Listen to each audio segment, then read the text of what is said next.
Kita berdoa bersama sebelum kita masuk dalam kebenaran firman Tuhan. Sekali lagi di tengah ibadah ini kami datang kepadamu dengan hati penuh pengucapan syukur Bapa. Kami percaya ibadah ini adalah ibadah yang menyenangkan hatimu. Sekalipun kami beribadah secara online, tidak tatap muka secara langsung, tapi kami tahu kuasamu dan hadiratmu tidak pernah berubah dan tidak pernah berbeda.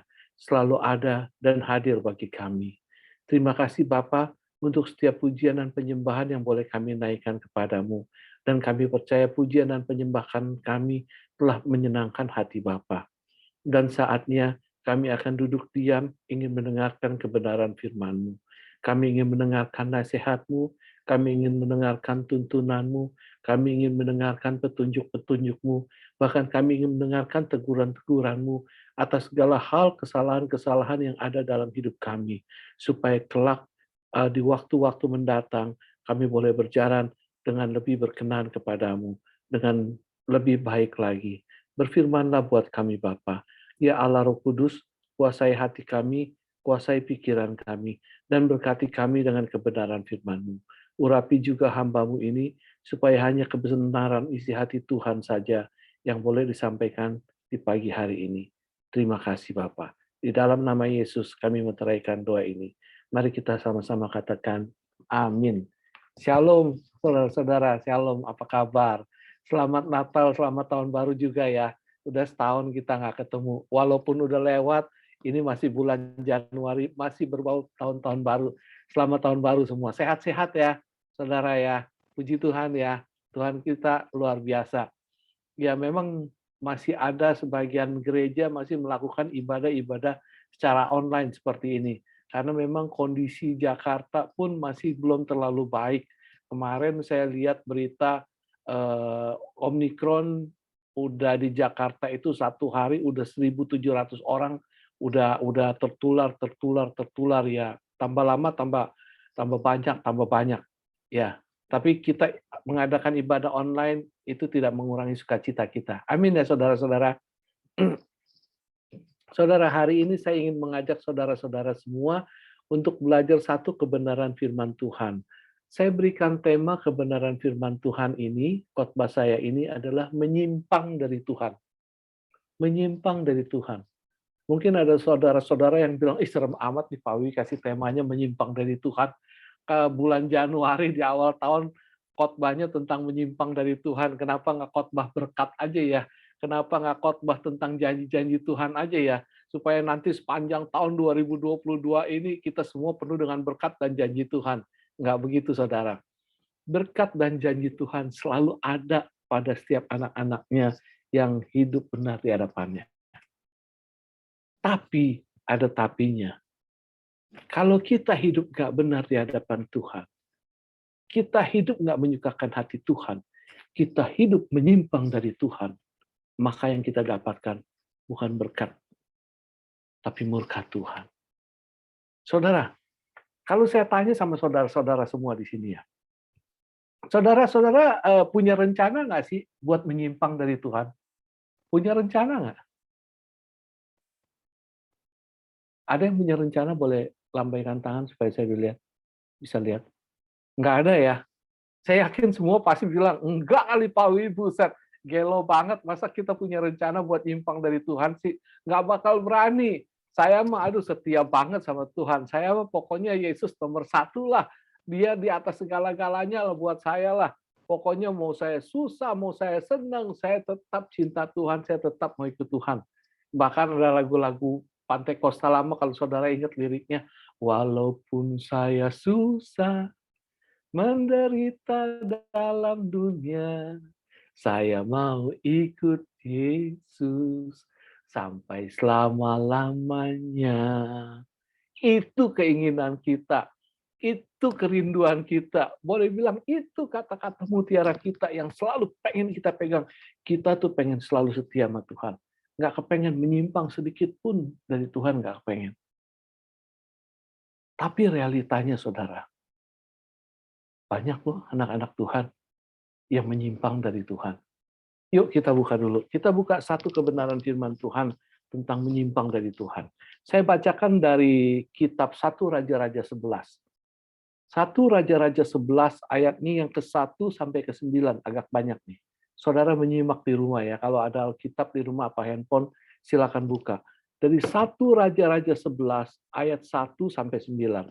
Saya bacakan ya. Judul perikop ini adalah Salomo jatuh ke dalam penyembahan berhala. Adapun Raja Salomo mencintai banyak perempuan asing di samping anak Firaun. Ia mencintai perempuan-perempuan Moab, Amon, Edom, Sidon, dan Het. Padahal, tentang bangsa-bangsa itu, Tuhan telah berfirman kepada orang Israel, "Janganlah kamu bergaul dengan mereka, dan mereka pun janganlah bergaul dengan kamu. Sebab sesungguhnya mereka akan mencondongkan hatimu kepada allah-allah mereka." Hati Salomo telah terpaut kepada mereka dengan cinta. Ia mempunyai 700 istri dari kaum bangsawan dan 300 gundik dan 300 gundik. Istri-istrinya itu menarik hatinya daripada Tuhan. Sebab pada waktu Salomo sudah tua, istri-istrinya itu mencondongkan hatinya kepada allah-allah lain. Sehingga ia tidak dengan sepenuh hati berpaut kepada Tuhan Allahnya seperti Daud ayahnya. Demikianlah Salomo mengikuti Asitoret, dewi orang Sidon, dan mengikuti Milkom, dewa kejijikan sembahan orang Amon. Dan Salomo melakukan apa yang jahat di mata Tuhan. Dan ia tidak dengan sepenuh hati mengikuti Tuhan seperti Daud ayahnya. Pada waktu itu Salomo mendirikan bukit pengorbanan bagi Kamos, dewa kejijikan sembahan orang Moab, di gunung di sebelah timur Yerusalem, dan bagi Moloch, dewa kejijikan sembahan Bani Amon. Demikian juga dilakukannya bagi semua istri-istrinya. Orang-orang asing itu demikian juga dilakukan bagi semua istrinya. Orang-orang asing itu yang mempersembahkan korban ukupan dan korban sembelihan kepada allah-allah mereka. Sebab itu, Tuhan menunjukkan murkanya kepada Salomo, sebab hatinya telah menyimpang daripada Tuhan, Allah Israel, yang telah 2 kali menampakkan diri kepadanya. Saya ulangi ayat 9a. Sebab itu, Tuhan menunjukkan murkanya kepada Salomo, sebab hatinya telah menyimpang daripada Tuhan. Ini saudara, ini yang salah satu contoh yang saya katakan menyimpang dari Tuhan. Saya mau berandai-andai sedikit, saudara. Saudara, seandainya dalam Zoom ini, dalam ibadah kita sama-sama ini, di GBI Jatinegara Timur ini, ada Raja Salomo ikut ibadah sama saya, sama kita semua nih. Ikut kebaktian sama kita semua. Lalu saya iseng, saya tanya sama Raja Salomo, "Tuanku Raja Salomo, kira-kira Raja Salomo punya niat nggak buat menyimpang dari Tuhan?" Kira-kira apa jawabnya, saudara? Kira-kira Raja Salomo jawab apa ke saya? Pasti dia bilang, nggak mungkin, nggak bakalan. Kira-kira kali Pak Wi kalau nanya, masa saya mau nyimpang dari Tuhan? Saya ini keturunan Daud nih. Raja yang paling bijaksana yang pernah ada dalam dunia ini. Saya ini diangkat oleh Tuhan. Saya dapat hikmat dari Tuhan. Masa sih saya mau menyimpang dari Tuhan? Kira-kira kali kalau nanya saya, Pak Wiwi, saya yakin Raja Salomo bilang enggak. Sama seperti waktu saya pertama kali tanya saudara. Sama juga dengan pribadi saya. Kalau tanya, kita punya rencana nggak sih buat nyimpang dari Tuhan? Pasti semua bilang enggak. Enggak bakal. Tapi realitanya ada. Realitanya anak-anak Tuhan bisa menyimpang dari Tuhan. Raja Salomo, seorang raja yang kebijaksanaannya luar biasa, yang hikmatnya luar biasa dari Allah, itu bisa menyimpang dari Tuhan. Apalagi kita, manusia yang hikmatnya terbatas. kita bisa menyimpang dari Tuhan. Karena itu siang ini saudara, saya mau mengajak saudara belajar di pengalaman hidup Salomo, bagaimana Salomo itu bisa sampai menyimpang kepada Tuhan. Kita akan lihat, sebenarnya banyak sekali faktor-faktor hal-hal yang bisa membuat kita ini menyimpang dari Tuhan. Tapi yang akan kita bahas siang hari ini, pagi hari ini, itu adalah hal-hal yang sederhana yang ada dalam diri kita. Hal-hal sederhana yang akrab dengan diri kita sehari-hari. Hal sederhana. Menyimpang dari Tuhan yang saya maksudkan itu bukan hanya menyimpang dari Tuhan dengan meninggalkan Tuhan, dengan berpaling dari Tuhan. Tapi yang saya mau menyimpang dari Tuhan di sini yang saya maksudkan, itu ketika kita telah melanggar firman Tuhan, kita telah melanggar peraturan Tuhan, berada di luar ketetapan-ketetapan Tuhan, berada di luar rel yang Tuhan telah tentukan, itu kita telah menyimpang dari Tuhan. Dan kita akan lihat hal-hal sederhana apa yang ada dalam diri kita yang bisa membuat kita menyimpang dari Tuhan. Hal pertama, saudara. Hal pertama yang akrab, yang sederhana yang ada dalam diri kita yang bisa membuat kita menyimpang dari Tuhan adalah sifat-sifat buruk, kebiasaan-kebiasaan buruk, sifat-sifat negatif, kebiasaan-kebiasaan negatif yang ada dalam diri saudara dan saya. Setiap manusia pasti punya sifat-sifat buruk kan, punya kebiasaan-kebiasaan buruk kan, pasti ya. Atau ada di sini yang nggak ada punya sifat buruk sama sekali? Nggak ada saya rasa ya. Kalau ada yang angkat tangan, oh saya nggak ada nih Pak Wi, saya how sensen banget deh. Ah itu saya ragu dah, saya ragu. Pasti setiap manusia punya sifat buruk, punya kebiasaan buruk.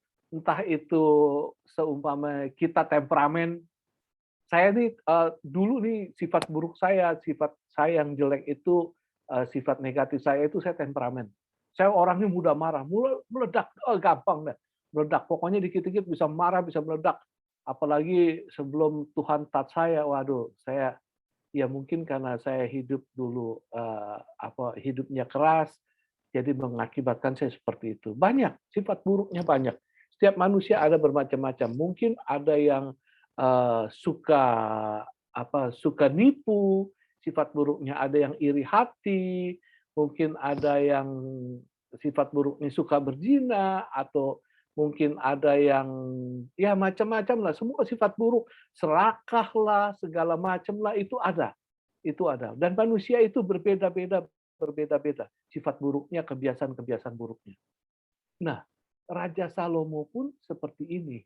Sekalipun dia seorang raja yang boleh dikatakan sempurna, yang berhikmat luar biasa, Raja Salomo itu punya sifat-sifat buruk, punya kebiasaan-kebiasaan buruk.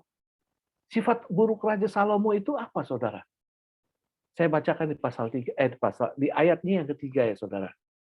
Firman Tuhan katakan seperti ini, di ayat yang ketiga. Ia mempunyai 700 istri dari kaum bangsawan, dan 300 gundik. Istri-istrinya itu menarik hatinya daripada Tuhan. Raja Salomo punya 700 istri dan 300 gundik. Total ada berapa, saudara? 1000 ya. Ada Icien. Ada 1000 wanita di sisinya loh. Baik itu istrinya ataupun gundiknya ada 1000. Ada saudara-saudara di sini yang punya rencana mau punya istri 1000? Boleh angkat tangan supaya saya bisa lihat. Kali-kali mau menyaingi Raja Salomo. Atau ada wanita yang pengen punya suami 1000 gitu. Saya nggak mau kalah, masa lelaki punya istri 1000. Saya juga pengen punya suami 1000, ada? Nggak ada ya. Kalau saya ditanya mau berapa banyak istrinya, aduh saya bilang, saya satu aja udah cukup, bahkan berkelimpahan. Maksudnya berkelimpahannya itu berkelimpahan kata-kata gitu. Jadi punya istri satu, kata-katanya juga udah kelimpahan. Bukan, saudara, kelimpahan kasih sayang, kelimpahan kepeduliannya ke saya. Enggak, itu sekedar guyon. Saudara, ini salah satu kelemahan Raja Salomo. Salah satu sifat negatif yang ada Raja Salomo. Raja Salomo itu tamak, serakah dalam hal wanita. Nah, keserakahan inilah, sifat-sifat buruk inilah, ketamakan inilah yang membuat Raja Salomo itu jatuh dalam dosa. Hati-hati dengan yang namanya serakah, saudara. Hati-hati dengan yang namanya tamak. Apapun yang namanya tamak dan serakah itu akan membawa sesuatu kerusakan pada diri kita. Bahkan untuk hal-hal tertentu, untuk dalam hal rohani, itu akan bisa membawa kita menyimpang dari Tuhan.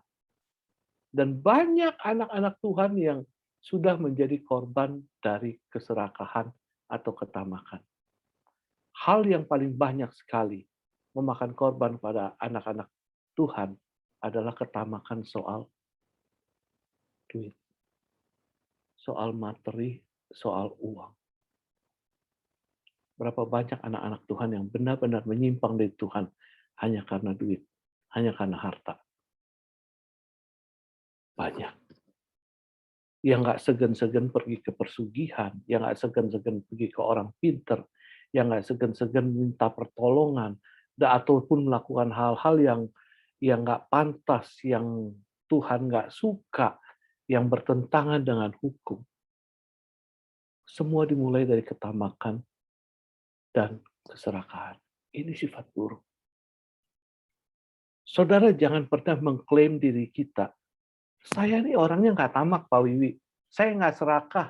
Saya mau hidup apa adanya, jalani hidup ini oke-oke aja. Jangan. Karena ketamakan dan keserakahan itu nggak selalu serta-merta ada dalam diri kita. Terkadang ketamakan dan keserakahan itu hanya datang sekelebat atau datang sesaat menghampiri kita, dan itu terkadang bisa mencengkram kita. Membawa kita jatuh dan bisa membawa kita menyimpang dari Tuhan. Saya berikan contoh, saudara. Saudara ingat Gehazi? Tahu ya, kenal Gehazi ya. Gehazi ini adalah bujangnya abdi Allah, bujangnya Elisa. Saudara, kalau seseorang yang telah mengabdikan dirinya kepada seorang nabi untuk menjadi seorang pelayan, kira-kira ini orang ambisi atau bukan, saudara? Ambisi yang ingin kaya, ingin hebat, ingin top, ingin maju. Saya rasa bukan ya. Memang Alkitab nggak bicara banyak soal Gehazi. Tapi lewat apa yang ada dalam hidupnya, apa yang dia kerjakan, dia mau menjadi bujang dari Nabi Elisa, dia mau melayani Nabi Elisa, berarti ini dia bukan orang serakah, bukan orang tamak. Dia udah tahu kalau hidup melayani seorang nabi itu bukan hidup yang berkelimpahan. Berarti dia udah siap dengan hidup apa adanya. Walaupun mungkin nggak kekurangan, tapi ya begitu-begitu aja. Dia bukan orang yang tamak. Tapi lihat, sekali waktu ada seorang perwira namanya Naaman. Perwira ini datang dengan, boleh bilang, segudang hadiah lah. Begitu banyak hadiah-hadiah yang dibawa oleh Nabi Naaman untuk dipersembahkan kepada gurunya, kepada Nabi Elisa. Naaman ini ingin memberikan hadiah-hadiah begitu banyak kepada Elisa karena Naaman telah disembuhkan dari sakit kustanya oleh Nabi Elisa. Tapi semua hadiah itu ditolak oleh Nabi Elisa. Nabi Elisa bilang, no, enggak. Karena Nabi Elisa tahu yang menyembuhkan Naaman itu bukan dirinya. Dia hanya jadi kepanjangan tangan Tuhan untuk menyembuhkan si Naaman ini. Akhirnya singkat cerita Naaman pulang kembali dengan hadiah-hadiah itu. Nah, si Gehazi ini ngelihat peristiwa ini. Gehazi ngelihat peristiwa ini, dia berpikir begini, kenapa ini nabiku dia tolak pemberian si Naaman ini? Salahnya apa? Saudara, pola pikir dunia mengajarkan seseorang memberikan hadiah sebagai ucapan terima kasih karena dia telah menolong kita, membela kita, atau dia telah melakukan sesuatu yang luar biasa buat kita itu dianggap wajar. Itu hal yang biasa. Mungkin saudara juga bisa berpikir, oh ya oke lah, dia udah disembuhkan kok dari penyakit kusta yang saat itu belum ada obatnya kok. Dia sembuh, dia bawa segudang hadiah, begitu banyak hadiah, sebagai ucapan terima kasih kok. Ini bukan sebagai satu bayaran atau satu tuntutan. Nabi Elisa bilang, kamu harus bayar sekian-sekian ya, kalau udah sembuh. Enggak kok. Ini just thank you. Ucapan terima kasih, ucapan syukur. Nggak salah ngambil menurut Gehazi. Karena itu Gehazi memberanikan diri. Waktu Naaman jalan pulang, dia susul itu Nabi Naaman dengan sedikit dalih, dengan sedikit alasan. Akhirnya dia ambil itu hadiah yang hendak diberikan kepada Nabi Elisa. Ambilnya juga nggak banyak, sedikit. Ambilnya nggak banyak, sedikit. Lihat saudara, satu ketamakan kecil. Tapi akibat ketamakan kecil yang datang begitu aja, yang sekedar lewat begitu aja, menghampiri begitu aja, Gehazi harus terima akibatnya. Penyakit kusta Naaman jadi miliknya, dan sampai dia tutup mata. Ini hati-hati saudara. Segala sifat-sifat buruk, segala kebiasaan-kebiasaan buruk, apapun dalam hidup kita, hati-hati. Itu yang bisa menghancurkan kita, yang bisa menyeret kita menjadi menyimpang dari Tuhan. Raja Salomo nggak sadar dengan hal ini. Dan itu telah terjadi dalam dirinya. Ini hal sederhana kan? Saya percaya kok. Saya seorang temperamen. Saya seorang pemarah. Mungkin ada yang lain, oh saya seorang pendendam. Mungkin ada yang lain, oh saya seorang yang iri hati. Itu semua sifat-sifat buruk yang harus kita perhatikan. Kita harus pandai-pandai memanage, kita harus pandai-pandai mengendalikan diri kita atas segala hal-hal yang buruk yang ada dalam diri kita itu. Itu nomor satu. Hal yang sederhana yang pertama yang bisa membuat kita menyimpang dari Tuhan. Hal kedua, saudara, yang bisa membuat kita menyimpang dari Tuhan adalah kalau kita suka menganggap enteng. Jangan suka menganggap enteng, jangan suka menganggap remeh segala sesuatu. Apalagi kalau itu berkenaan dengan firman Tuhan. Hati-hati. Saya ada baca sebuah cerita, bukan cerita, sebuah kisah nyata, saudara. Ini kejadiannya beberapa tahun yang lalu. Jadi kejadian ini sempat viral di negara India. Satu kali sebuah koran India menulis tentang sebuah bank ternama. Mungkin kalau kayak kita Bank BCA atau Bank Mandiri atau Bank BNI lah, sebuah bank yang besar sekali gitu. Ini bank ini kehilangan duitnya. Dia hilang duitnya sebesar $225.000.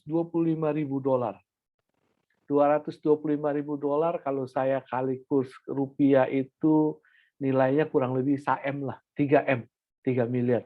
3 miliar gede nggak saudara? Kalau buat kita sih gede banget ya. Kita bisa beli rumah, beli mobil, beli macam-macam ya, beli tanah, beli segala macam. 3 M itu besar. Tapi kalau untuk sebuah bank besar, udah sekelas BCA atau Bank Mandiri atau Bank BNI gitu, 3 M ini nggak terlalu besar, saudara. Nggak terlalu besar. Tapi kenapa kehilangan uang 3 miliar ini, $225.000 ini begitu ramai jadi omongan? Begitu ramai dibicarakan di negara India loh, bukan di lingkungan bank aja loh, sama orang-orang di sana loh. Saudara, ini uang hilang, 3 M ini hilang, bukan karena ini teller salah kasih duit ke nasabahnya. Bukan juga karena bank ini dirampok oleh orang, bukan. Bukan karena ada salah hitung, ada mismanagement, bukan. Tapi saudara tahu nggak, ini 3M ini hilang karena apa? Uang 3 miliar hilang karena habis dimakan rayap. Jadi hilangnya karena dimakan rayap. Saudara tahu rayap kan binatang yang kecil. Hilangnya habis dimakan rayap. Ini yang jadi rame, jadi omongan. Karena apa? Karena hal seperti ini nggak pernah dipikirin sama sekali. Ini kan hal yang sebenarnya dianggap, aduh, hal yang enteng gitu, hal yang nothing, hal yang remeh gitu. Aduh, tapi ini rayap hebat loh bisa makan sampai 3 M. Saya juga salut, kita suruh makan uang 3 M juga nggak bakal kuat kali ya, nggak bakal bisa. Ini rayap makan 3 M. Nah, kejadian hal seperti ini banyak terjadi dalam diri manusia. Kalau manusia menganggap enteng segala sesuatu, manusia menganggap sesuatu itu gampang, gancel lah. Itu mah tutup mata juga selesai. Itu mah didiamin aja juga udah oke-oke aja. Menganggap enteng segala sesuatu. Hati-hati. Ini berbahaya. Ini berbahaya. Hal sederhana ini saya lihat banyak dalam diri anak-anak Tuhan, termasuk dalam diri saya juga. Terkadang kita suka menganggap enteng segala sesuatu. Apalagi yang saya katakan berkenaan dengan firman Tuhan. Hati-hati. Raja Salomo udah kepleset. Saya bacakan, saudara. Di ayat yang ke-1 dan kedua. Firman Tuhan katakan begini. Adapun Raja Salomo mencintai banyak perempuan asing.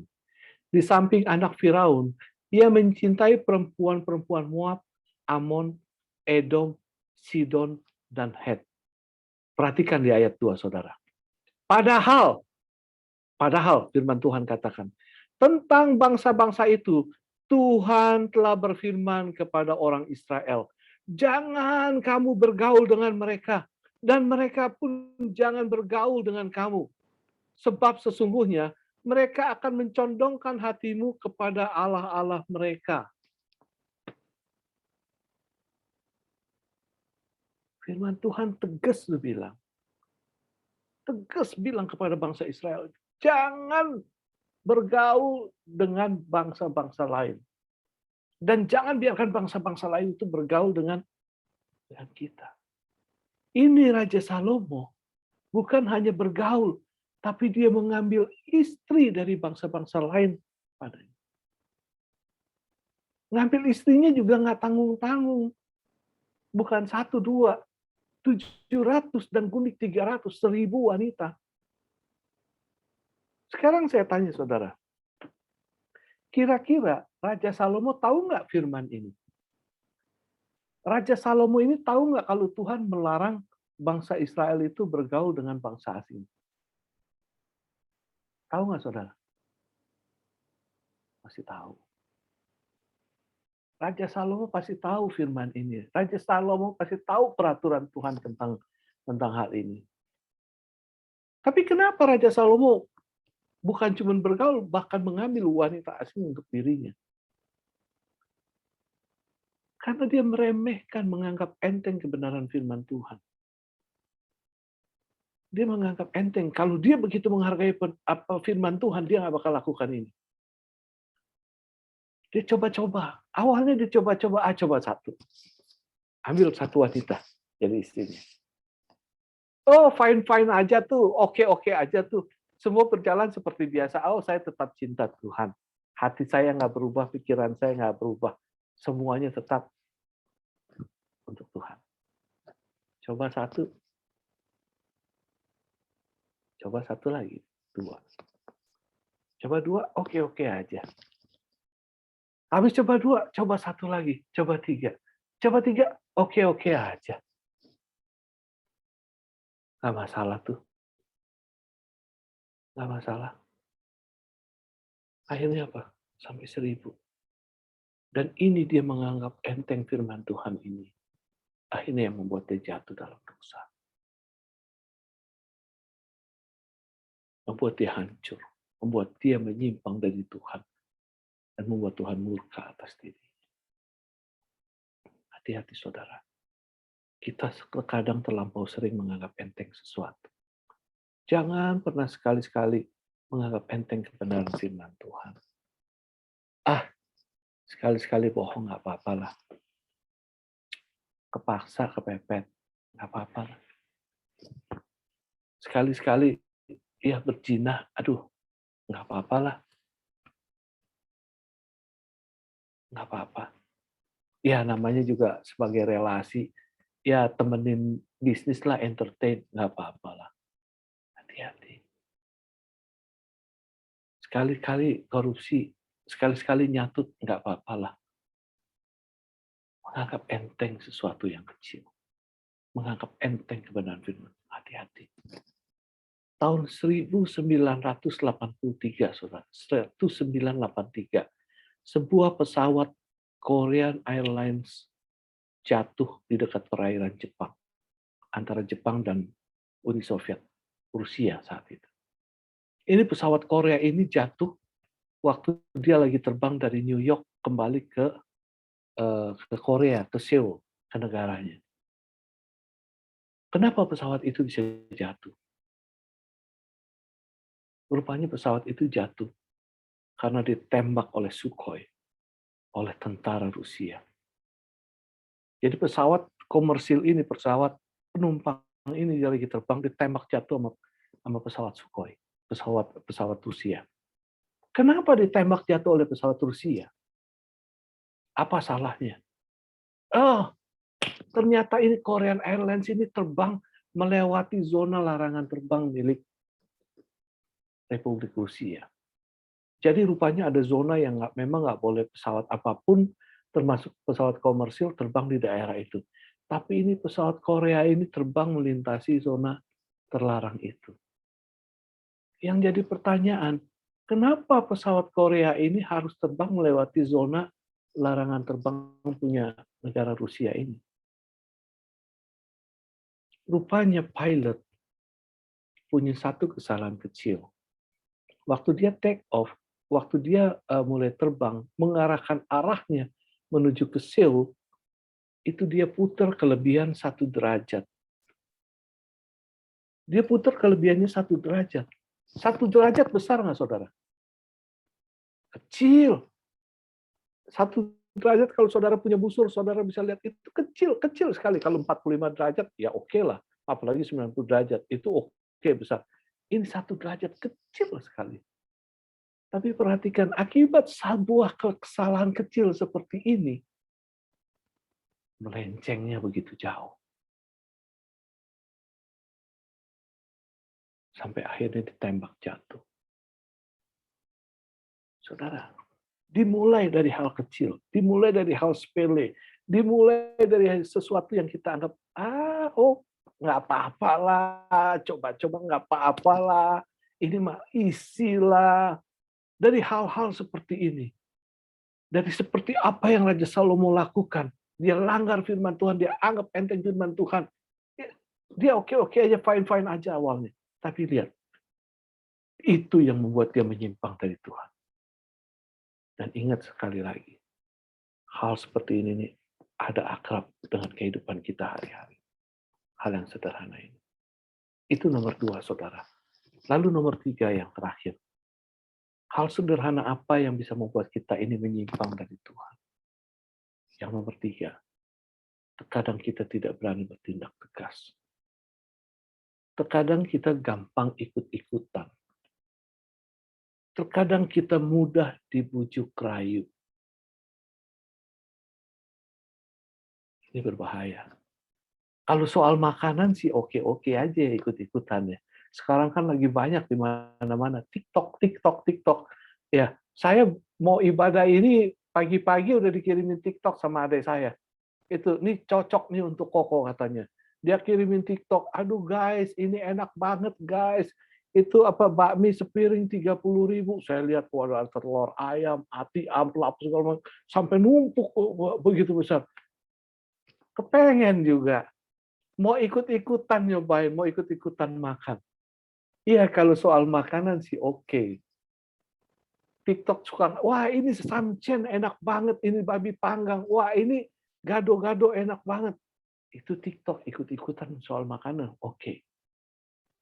Tapi saudara, kalau hal-hal yang negatif, hal-hal yang berbahaya, hati-hati. Kita harus berani bertindak tegas. Dan ini banyak sekali anak-anak Tuhan yang terkadang nggak berani bertindak tegas, nggak punya prinsip, nggak punya rel untuk dirinya, nggak punya aturan main untuk dirinya. Ini terjadi dalam diri Raja Salomo. Coba lihat, saya bacakan lagi saudara. Ayatnya yang ke-7 dan ke-8. Firman Tuhan katakan seperti ini. Pada waktu itu, Salomo mendirikan bukit pengorbanan bagi Kamos, dewa kejijikan sembahan orang Moab, di gunung di sebelah timur Yerusalem, dan bagi Moloch, dewa kejijikan sembahan Bani Amon. Demikian juga dilakukannya bagi semua istrinya. Orang-orang asing itu yang mempersembahkan korban ukupan dan korban sembelihan kepada Allah mereka. Saya katakan di sini, Raja Salomo ini nggak tegas. Nggak tegas sama siapa, nggak tegas sampai dirinya sendiri, dan nggak tegas dengan orang yang ada di sekelilingnya. Kalau dia tegas kepada dirinya sendiri, dia mau mentaati, dia mau menghargai kebenaran firman Tuhan, sekalipun dia umpamanya ambil wanita asing itu, dia pasti akan katakan tidak. Kalau dia tegas dengan dirinya sendiri, dan dia tegas dengan wanita-wanita orang yang mempengaruhinya, dia bilang, enggak, no. Tapi ini dia nggak tegas, dia ikut-ikutan, atau bahkan dia, saya katakan, mudah dibujuk rayu. Jadi yang ikut nggak tanggung-tanggung loh. Bukan cuma satu dia bangun bukit pengorbanan, bukan cuma dua. Lihat, bagi semua istrinya, seorang satu. Dahsyat nggak, saudara? Hati-hati, saudara. Ini hal menyakitkan sekali. Dimulai dari nggak tegas dari diri sendiri, akhirnya melukai hati Tuhan. Saudara, saya ingin memberikan sedikit tips kepada saudara tentang hal yang baik dan hal yang benar. Terkadang manusia itu suka memakai sebuah patokan, memakai sebuah acuan. Oh, ini baik, ini oke nih, ini baik. Maka dia lakukan itu. Hati-hati. Kita harus selalu memakai satu patokan, satu acuan. Ini benar, baru boleh kita lakukan. Karena apa? Karena sesuatu yang baik, belum tentu itu satu yang benar di mata Tuhan. Tapi kalau sesuatu yang benar di mata Tuhan, itu udah pasti baik untuk kita semua. Sekalipun kelihatannya nggak baik. Ini harus selalu pakai satu acuan. Lakukan sesuatu yang benar, bukan yang baik menurut mata kita. Kenapa saya bagikan hal ini kepada saudara? Karena beberapa waktu yang lalu saya dapat renungan. Renungan ini bercerita tentang baik dan benar. Jadi ini peristiwa kejadian di, kalau nggak salah, negara Amerika, dari luar sana. Ada satu keluarga ini keluarga bahagia. Bahagia banget dah, karena dia kawin udah 50 tahun lebih. Suami istri ini kawin 50 tahun lebih. Suaminya namanya si Ronald, umurnya 87 tahun. Istrinya bernama Rita King, umurnya 81 tahun. Satu hari si Ronald keluar dari kamar rumah sakit sambil pegang pistol di tangannya. Dia pegang pistol, dia ketemuin satpam, dia nyerahin diri sama satpam rumah sakit. Dia bilang, saya baru aja habis membunuh istri saya di kamar. Jadi dia diproses sama satpam, dibawa ke polisi tentunya, diproses, ditanya, kenapa kamu bunuh istrinya? Dia bunuh bukan karena istrinya kurang ajar, dia bunuh bukan karena istrinya jahat, dia bunuh bukan karena ada satu keributan di antara dia, enggak. Dia bilang, saya bunuh bukan karena itu semua, tapi saya membunuh karena saya sayang sama istri saya. Saya sayang sama istri saya, maka saya bunuh itu istri saya. Itu istrinya rupanya sakit, dan sakitnya sepertinya nggak bisa disembuhkan lagi. Dan dia dalam sakitnya itu begitu menderita kesakitan sekali. Si suami ini nggak tega, nggak tahan melihat istrinya yang sakit begitu hebat. Akhirnya dia lihat, ada baiknya kalau saya tembak mati dia. Supaya dia lepas dari rasa sakit yang ada. Menurut kacamata si suami, itu hal yang baik. Dia sayang sama istrinya, dia mau bikin istrinya bahagia. Dia lakukan itu. Itu hal yang baik. Dan banyak masyarakat Amerika luar sana, itu menyetujui dengan apa yang dilakukan oleh si suaminya ini. Dianggap itu oke kok. Orang udah nggak bisa disembuhin lagi kok. Daripada dia menderita gitu, mendingan dia selesai, man. Dan hal-hal seperti ini banyak juga dilakukan oleh dokter-dokter, oleh perawat-perawat yang melihat pasiennya itu menderita sekali. Jadi diam-diam dia, apa sih bahasanya, istilahnya saya lupa. Lebih baik ya udah dia kembali aja. Toh juga nggak bisa disembuhkan daripada berlarut-larut lama-lama. Menurut kacamata kita, menurut kacamata dunia, oh itu baik. Ya. Tapi apakah itu benar di hadapan Allah? Ini yang patut jadi pertimbangan kita juga. Waktu saya renungkan firman Tuhan ini, dan saya mendapat renungan tentang baik dan benar, saya juga berpikir, kenapa Raja Salomo itu membangun begitu banyak bukit pengorbanan buat istri-istrinya, bahkan semua istri-istrinya? Apakah Raja Salomo salah satunya terjebak antara baik dan benar? Jadi Salomo memandang, wah ini baik, Dia baik karena dia ingin membangun bukit pengorbanan, karena dia sayang sama istrinya, dia mencintai istrinya, supaya istrinya bahagia. Tapi apakah ini benar di hadapan Tuhan? Judulnya, Raja Salomo nggak punya ketegasan atas dirinya sendiri. Jangan pernah ikut-ikutan. Jangan pernah kita mudah terbujuk rayu. Kalau soal makanan di TikTok, nggak apa-apa. Tapi kalau soal hal-hal negatif, hati-hati, saudara. Jangan sampai kita kecolongan karena ketidaktegasan yang ada dalam diri kita. Kita harus punya rule, punya aturan, punya ketegasan buat diri kita sendiri. Kalau kita sebagai anak Tuhan, yang jadi patokan kita adalah kebenaran firman Tuhan. Yang jadi patokan kita adalah aturan main yang Tuhan telah tetapkan. Maka kita akan selamat. Kita nggak akan melukai hati dan perasaan Tuhan. Saudara, hari ini kita belajar 3 hal. 3 hal sederhana tentang bagaimana supaya hidup kita tidak menyimpang dari Tuhan. Supaya hidup kita tidak melukai Tuhan. Supaya sepanjang tahun ini hidup kita banyak berkenan kepada Tuhan. 3 hal sederhana yang akrab dengan diri kita. Ingat, sifat-sifat buruk, menganggap enteng sesuatu, nggak berani bertindak tegas. Hati-hati. Kita harus pandai memanage diri kita. Kita harus pandai mengendalikan hal-hal ini dalam diri kita. Supaya hidup kita hanya untuk kemuliaan nama Tuhan. Amin. Tuhan memberkati saudara. Saya akan menyanyikan sebuah lagu. Kita akan nyanyi bersama. Lagunya Bila Engkau Tidak Besertaku. Tahu ya saudara ya? Bila engkau tak besertaku, ku tak mau berjalan.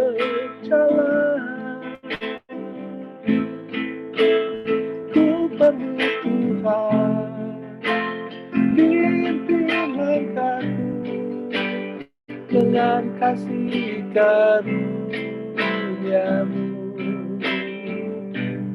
Pimpin langkahku setiap waktu,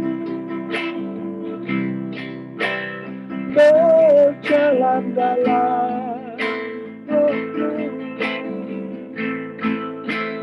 Nyatakan Tuhan kemuliaan-Mu dan berjalanlah denganku.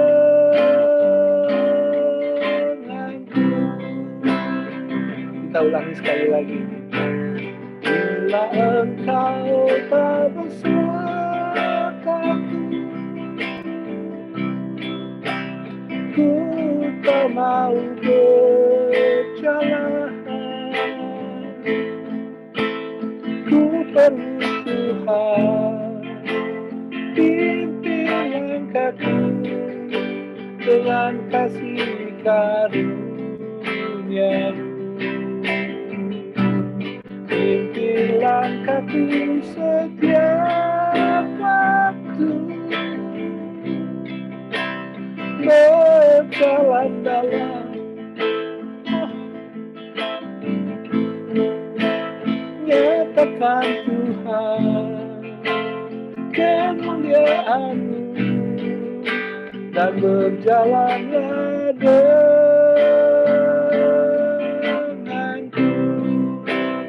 Nyatakan Tuhan kemuliaan-Mu dan berjalanlah denganku.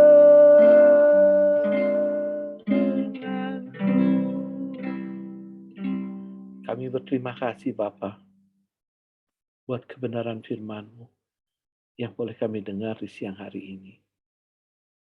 Bukan satu hal kebetulan kalau kami mendengarkan nasihat-Mu, mendengarkan teguran-Mu tentang menyimpang dari Tuhan. Maafkan kami Tuhan. Ampuni dosa dan kesalahan kami. Kalau kami kedapatan seringkali menyimpang daripada-Mu. Kalau kami kedapatan seringkali melukai hati-Mu. Dengan hal-hal yang sederhana, yang akrab ada dalam diri kami. Sejujurnya dan sesungguhnya, kami tidak pernah ingin melukai hatimu. Kami tidak ingin menjauh daripadamu. Kami tidak ingin melanggar firman dan ketetapan-ketetapanmu.